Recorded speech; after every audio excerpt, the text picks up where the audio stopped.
ชิเล่าเรื่องแบบนี้ปะไหนมาเล่ามีผู้บ่าวมาล่มเดี๋ยวว่า2 คืนเบิ้ล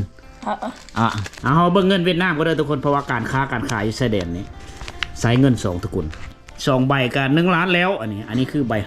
500,000 ดงกวกบ่เจอเนี่ยกวกอ๋อตัวนี้ดิมันยังอันนี้ก็กวกคือกันอาวิ่งอาบังเพลเนี่ยอาบังฮอบังอาล่าอาบังอาล่า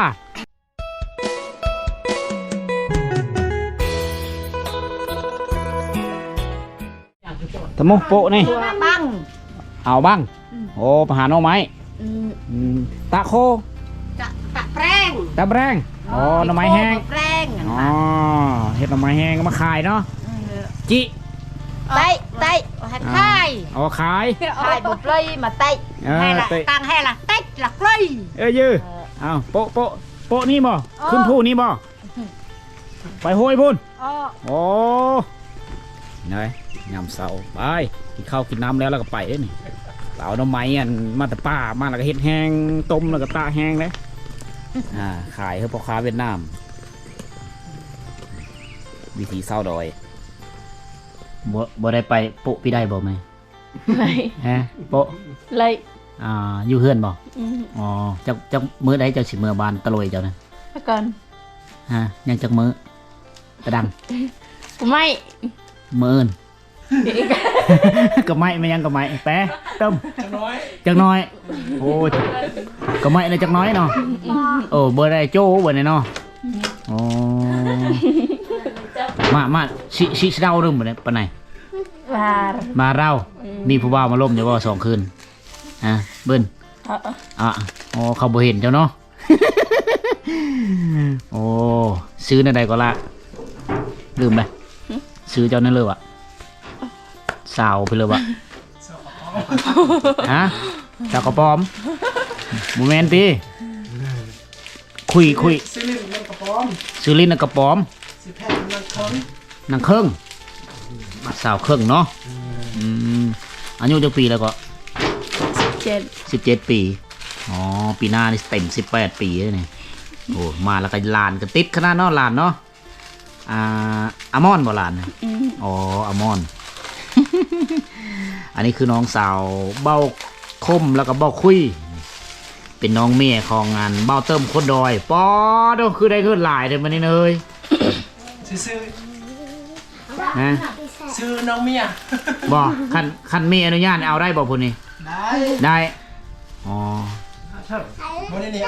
ประเภทนี้เนาะแต่บางคนมีได้เอาเนาะอ๋อแต่อันนี้วาวพื้นซื้อสมมุติจะซื้อนะเอาได้แต่ว่าประเภทนี้เราเนี่ยบ่ได้ฮีทเราผู้ไทยเราเมื่ออยู่บ้านก็มีวาวไปลงไปลงเบิ้ลได้ห้ามข้ามเสปูนในบ้านเจ้าเนาะขี้เหื่อนบ่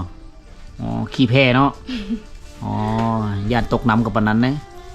ไปบ้านเจ้านี่ได้ขี้แพ้ได้สาวเครื่องซื้อลิ้นเจ้านะสาวกระป๋อมอ๋อกระป๋อมนี่ภาษาเฮาเอิ้นได้ภาษากระดูนี่กล้วยอ๋อสาวกล้วย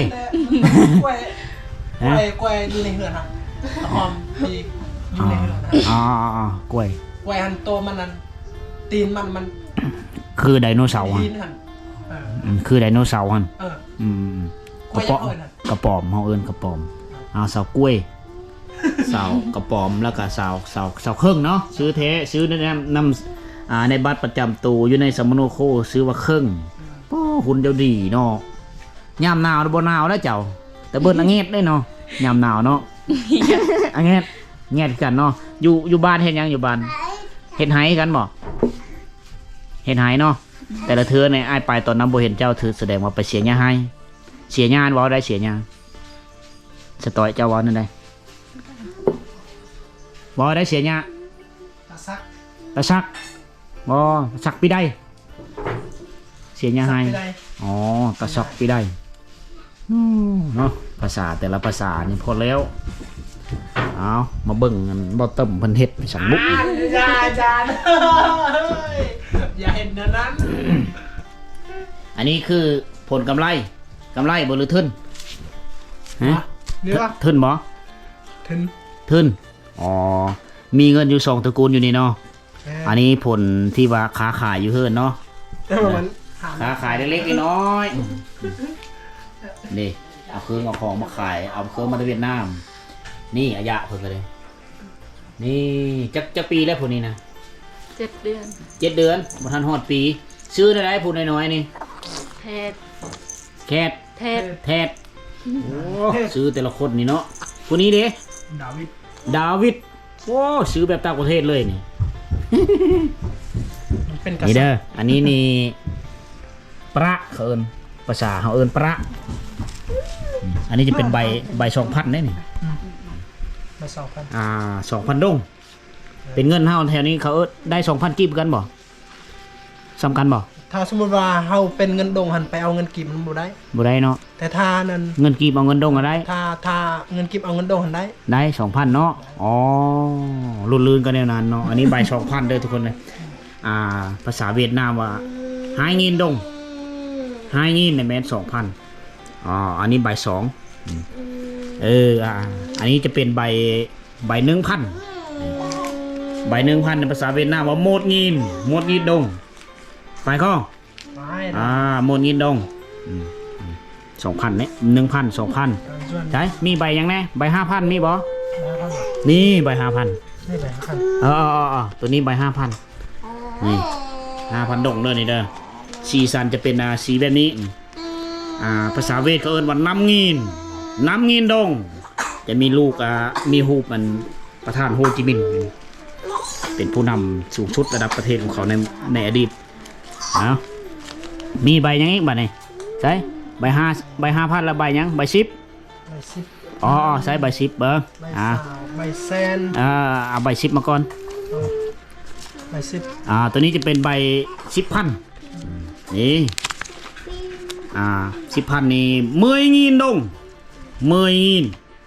ยนี่แปลว่า10งินนี่คือพันเขาเจ้าจะเฮ็ดพลาสติกเนาะตะขาใบ10นี่เป็นพลาสติก ใบ10ขึ้นไปมันเป็น ใบ10ใบ20แล้วก็ใบ50ใบแสนใบ200,000แล้วก็ใบ500,000อันนี้ใบ20ใบ10นี่ใช้ใบ20ตัวนี้จะเป็นใบ20,000คล้ายๆกับใบ500,000นะถ้าเพิ่มมีสังเกตดีๆนี่อาจจะหลงแต่ว่าใบ500,000นี่มันจะใหญ่ หลายคนเราได้อันนั้น หลงบ่อันนั้นเขาเจ้าตัว มันคล้ายกับใบ500,000อันนี้จะไปเป็นใบ20,000ภาษาเวียดนามเอิ้นว่าหายเมยงินดงใช่ใบยังบาทนี่ใบ50บ่มี 10นี่ มีตัวนี้ใบ50เอาเบิ่งเงินเวียดนามก็ได้ทุกคนเพราะว่าการค้าการขายอยู่ชายแดนนี่ใช้เงิน2ตระกูลใบ50นี่จะมีสีสันงดงามหน่อยนึงนี่ไหนเป็นพลาสติกเวลาลงน้ำลงในได้สบายไปตามกลางฝน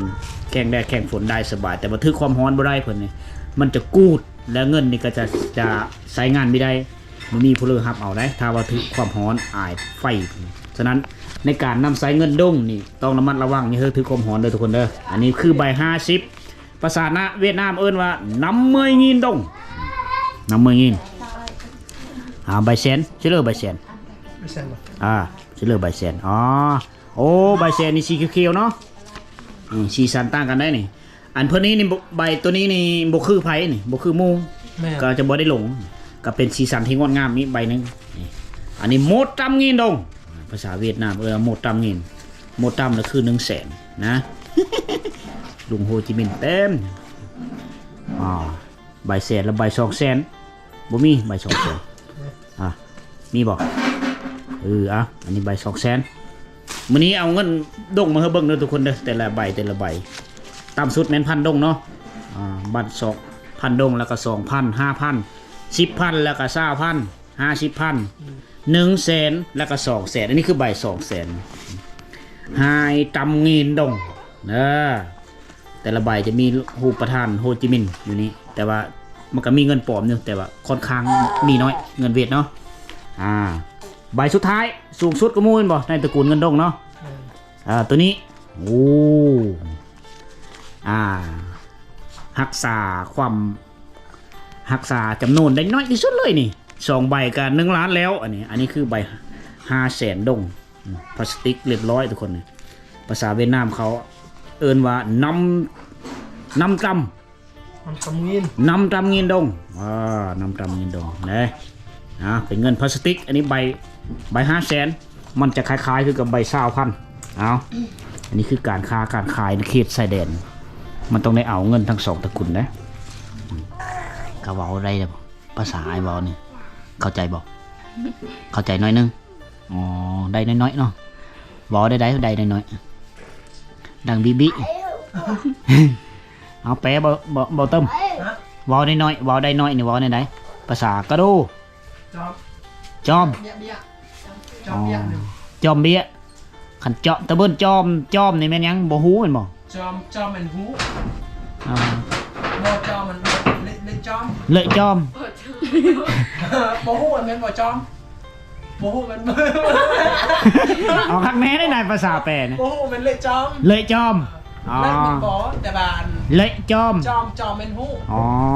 จอมนี่ฮู้เนาะเลยจอมเนาะภาษาเนาะฮู้น้อยๆเนาะตอนนี้อายุ17 ปีแล้วจบห้องได้เจ้าเฮียนได้เฮียนอยู่ปัจจุบันบ่ได้เฮียนเลยป.1ก็บ่ได้เฮียนเฮียนเนาะป.1เนาะห้องได้ล่ะม.1 ห้องม.1 มาเฮียนอยู่พี่บ่อยู่บ้านตะหลุงห้องม.1 ฉะนั้นการเว้าการสื่อสารก็ได้เพียงเล็กน้อยบ่คืออาจจะแตกต่างกับนางเฮียนอยู่แถวในเมืองเขาจะเว้าได้อันนี้คอยุ่งยากก็คือเวลาเฮาเว้านี่ไปเฮียนในครูป.1ก็จักยะเนาะบ่จักภาษาได้แม่นบ่ก็เลยเฮียนบ่ได้ก็เลยเว้าได้น้อยเว้าซ้ำนี้ก็ได้ก็โอเคแล้วเฮียนฮอดม.1ได้นี่ตอนนี้ยังบ่มีผู้ว่ามาจีบเนาะมันได้ข้ามโหยข้ามเซไปหาเจ้ามีสัญญาณบ่อยู่บ้านมีเนาะเจ้าก็ได้ใช้โทรศัพท์อยู่บ่ใช้เนาะมีเฟซพร้อมมีเนาะบ่เห็นบ่ผู้บ่าวแชทมาทางเฟซบ่มีเลยถ้าผู้บ่าวแชทมาเห็นแล้วสิอ่านได้เนาะภาษาลาวเอาบ่ผู้บ่าวสิติดต่อให้เอาบ่เอาเนาะเยอะมักคนแบบใดเอาฮะจะมักคนแบบใดคนดำๆคืออ้ายนี่เอาบ่ดำขี้ร้าย อันนี้สมมุติเด้ขี้ร้ายคืออ้ายนี่เอาได้บ่เอาได้เนาะอายุเด้กะจักปีจังเอาได้ชิกะมอหับได้ตะขาได้มอละเดือนปีอายุซ้ำใดก็ได้อันนี้สัมภาษณ์เบิ่งความในใจของน้องเพิ่นนะแต่ก็เป็นครั้งแรกที่เราได้เห็นมื้อนี้เป็นมื้อที่2แล้วเพราะว่ามื้อก่อนๆเห็นน้องเพิ่นออกกระพาไปกับเอ้ยเพิ่นนะไปกับภรรยาเบาเติมเพิ่นไปขึ้นไฮเมื่อวานเนาะพี่ได้เมื่อยบ่อะไรบ่อะไรเนาะขึ้นภูสูงมื้อนี้สิเมื่อบ้านแล้วมื้อนี้ไผเมื่อส่งอ้ายเคยมาส่งเนาะมาส่งน้องเมียมื้อนี้เลยมาส่งน้องเมียมื้อนี้เนาะแม่เพิ่นชิมกลับมื้อเฮือนเพิ่นแล้วมื้อบ้านแล้วมายามเอ้ยได้2คืนเอ้ยก็บ่ได้ไปให้มื้อนี้เนาะตะเบิ่นโป๊ะบ่ได้เนาะน้องสาวสิมื้อเด้ได้ยังมื้อบ่ได้หยังมื้อซื่อๆเนาะมื้อตัวเป่าเป็นหยังบ้านอายเมืองน้องมาเยี่ยมยามกันจังซี่ได้กันเฮ็ดงานอยู่โคงเขตนี่นะเอ้ยมื้อเฮือนโผอยู่ซื่อๆก็ตามต้องได้ไปลิ้นเดี๋ยวมื้อหน้าก็มาแต่งงานบ่เด้อสิมาโฮมงานดองน้ำดอก บ้านน้องเพื่อนนี่จะตั้งอยู่ในฟ้าเซปูนนะจะเพื่อสิไปฮอดบ้านเราจะต้องได้เดินทางโดยแพโดยเฮือเมื่อเรือน้ำน้องน้ำลายมาบ่ได้ไปเนาะยานเนาะแสดงว่าการไปการมาระหว่างบ้านเจ้ากับมาหาหนทางซึ่งว่ามีความเสี่ยงสูงรถจักรเอาขึ้นเฮือเลยมั้งรถเอาขึ้นเฮือเลยมั้งกินข้าวแล้วบ่มันจานแล้วโดยคอยฮะกินแล้วจานคอยกูว่าแปะเติมแปะกว่าจ้ากินแล้วกว่าจ้ากินแล้วสาวกระป๋อมหุ่นเราดีเลยหุ่นใหญ่ๆเลยเดี๋ยวมื้อหน้าสิพาผู้บ่าวไปหาเด้อสิพาผู้บ่าวไปหาอยู่เฮือนเจ้าพากับเจ้าขึ้นไห้สูงขึ้นภูสูงโลด จีนระบ่โดยเขาซุกให้เขาให้ซุกระบ่กินระบ่ฉลอบปีใดเจ้าให้เจ้าซุกระบ่เขายังอ๋อมันเขาให้ซุกบ่อายเด้อสิพาผู้บ่าวไปเกี่ยวซอยไม่ยังอันนี้ กวก เอาเมื่อบ่ อะไร ฮะเพิ่นสิเอาไปใส่นี่เติมเอาไปไว้อ๋อซอยเอ่ยได้นี่เนาะตัวเป็นคนดุคนมั่นเลยเจ้านี่ข้าดองเจ้าคือสิแพงเนาะไปไว้อยู่นี่ไว้อยู่นี่บ่อ๋อไว้อยู่บนไว้ฟื้นเนาะอุ้ยนี่กวกบ่เจริญนี่ กวก อ๋อตัวนี้ดิตัวนี้ดิมันยังอันนี้ก็กวกคือกัน อาวิน อาวิ่งอ๋ออันนี้อาวิ่งเสียญาเนาะตาขี้เนี่ยเสียญาเนาะอ๋อกวกนี่เป็นจก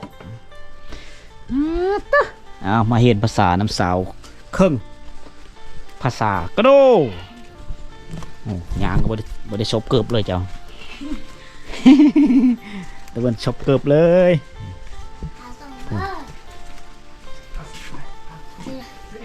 สองไอ้น้องเฮ็ดเวซอยกันพูดไอ้เคยก็นับเงินยังบ่แล้วตัวปะนี่เงินลายอันนี้ไอ้เคยนี่เมนเคืองนะต่อหน้าไปในเพิ่นเบาเติมมันก็เอาเคืองมาขายแหละเป็นห้างนี่อ้าวพอเริ่มมีเงินมีคำก็มาแวะอุดหนุนเราได้เด้อนี่ไปกายมากายขายน้ำมันรถขายน้ำมันเครื่องสายต่างๆนับตะเกียบแป้งโน่มื้อนี้หารยังเป่าเป็ดอยู่เพราะว่าไม่ทันแล้วเอามาหากอัปเดตหากเฮ็ดหารแล้วเบิ่งนี่ผู้สาวนี่ดุขนาดเลยนี่มาเฮินเอ้ยได้นี่มาเฮินไอ้เขยนี่ปัดเฮินปัดซ่านอนามัยเฮินซอยเอ้ยความดุมันผู้สาวลาวบ้านป้าทุกคนเอ้ยเสียดายแต่น้องเว้าภาษาลาวมีได้เก่งเบ้อเลยเว้าได้บางคำบางเล่นี่เลยจอมเรา เลยจอมนี่คือมีหูคำว่าจอมนี่แม่นหูภาษากระโดมือละคำสองคำพี่เอ้ยเพิ่งเลยเฮ็ดวิซอยกันปัดเฮิรนมันจะอัปเดตหารใหม่ขายบ่ฮะเอาไปขายอินรันดอนะไงอ่านเกย์นะไงท่านเหมือนชิ้นไผ่ซื้อให้ลูกสาววะเมียพันน้องสาวครับนี่แหละน้องเคยได้นี่ฮะน้องเคยนี่อันนี้น้องเคยโตน้องเคยพูดทีน้องสาวพูดทีเอาผัวอยู่บ้านเอาไหมเนี่ยเอาไหมเจ้าอยู่บ้านเอาไหมบ่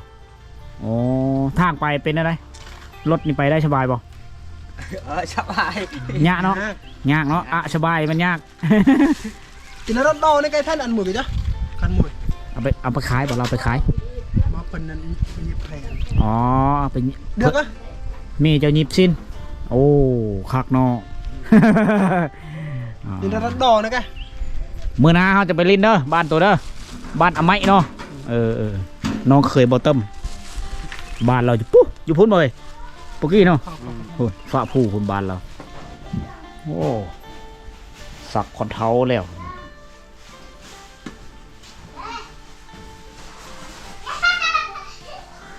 ขึ้นหยะลงหยะได้นี่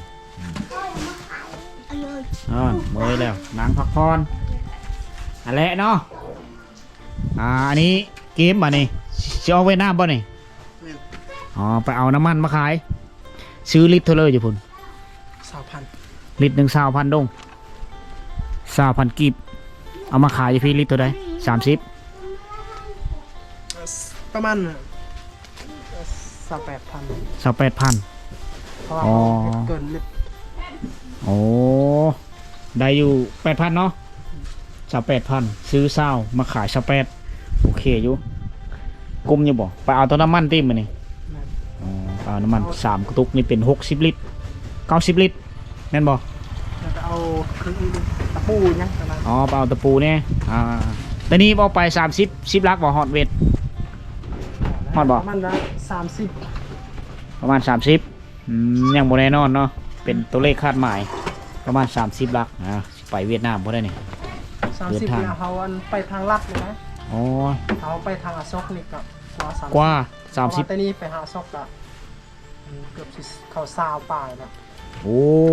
แสดงว่าไก่เติบเนาะกว่าไก่กว่าเฮาเมืองเนาะเฮาเมืองมีแต่18ลักไปตอนแรกก็แล้วกลับมาเนาะ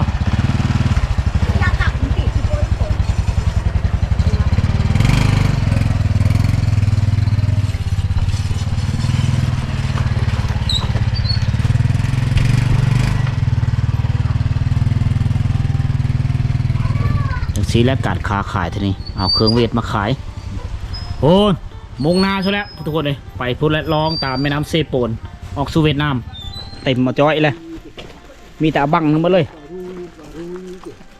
อาบังเพลเลยเนี่ยอาบังฮอ บังอาล่า อาบังอาล่า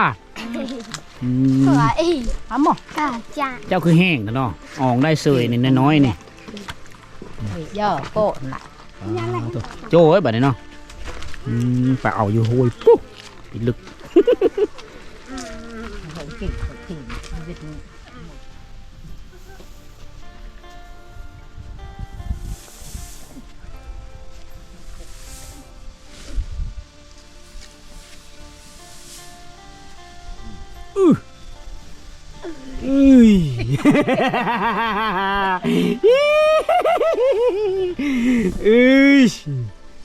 ลูกโอ้ยนางโอ้ยนะ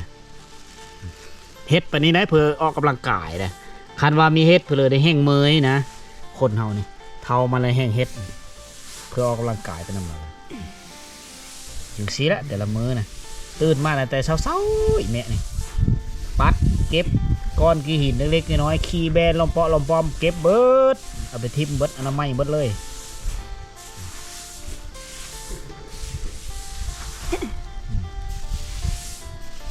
อายุกับประมาณ